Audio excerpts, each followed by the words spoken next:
एक घने जंगल में एक चालाक लोमड़ी रहती थी जिसका नाम फॉक्सा था। वह अपनी धूर्तता के कारण जंगल के अन्य जानवरों के बीच बहुत प्रसिद्ध थी।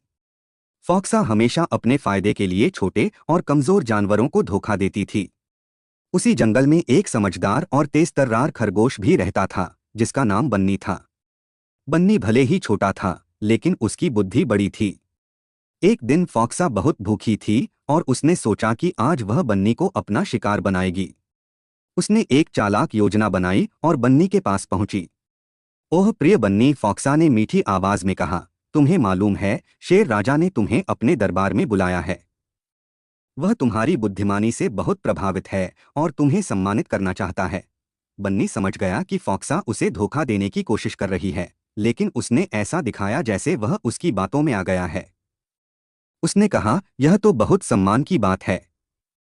चलो हम साथ चलते हैं। फॉक्सा मन ही मन बहुत खुश हुई यह सोचकर कि उसकी योजना सफल हो गई।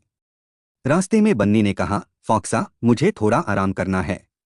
हम इस पेड़ के नीचे बैठकर आराम कर सकते हैं। फॉक्सा ने सोचा कि जब बन्नी सो जाएगा तो वह उसे पकड़ लेगी।